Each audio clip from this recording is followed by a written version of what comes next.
বৈষম্য বিরোধী ছাত্র আন্দোলনে হত্যা চেষ্টা মামলায় গ্রেপ্তার অভিনেত্রী নুসরাত ফারিয়াকে কারাগারে পাঠানো হয়েছে। সোমবার ঢাকার চিফ মেট্রোপলিটন ম্যাজিস্ট্রেট সিএমএম আদালত তাকে কারাগারে পাঠানোর আদেশ দেন।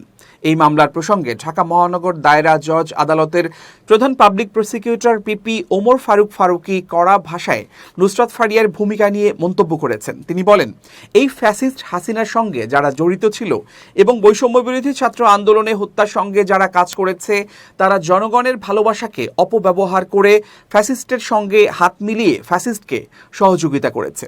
পিপি ওমর ফারুক আরও বলেন, তারা জনগণের এই ভালোবাসাটাকে অপব্যবহার করে ফ্যাসিস্টের সঙ্গে হাত মিলিয়ে ফ্যাসিস্টকে সহযোগিতা করে।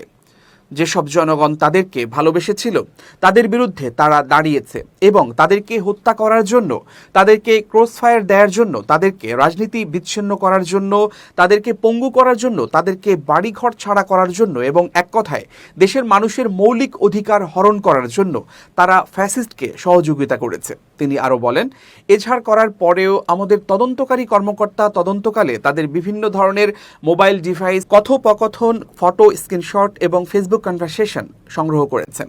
এইসব আলামতে দেখা গেছে যে এই ফ্যাসিস্ট হাসিনার সঙ্গে যারা জড়িত ছিল এবং বৈষম্য বিরোধী ছাত্র আন্দোলনে হত্যার সঙ্গে যারা কাজ করেছে তারা হাসিনাকে সহযোগিতা করেছে। পিপি জানান, আগামী 22 তারিখে বিজ্ঞ বিচারক তদন্তকারী কর্মকর্তাকে তার বিষয়ে আরও কাগজপত্র সহ তথ্য প্রমাণ উপস্থাপনের জন্য প্রতিবেদন দেওয়ার নির্দেশ দিয়েছেন।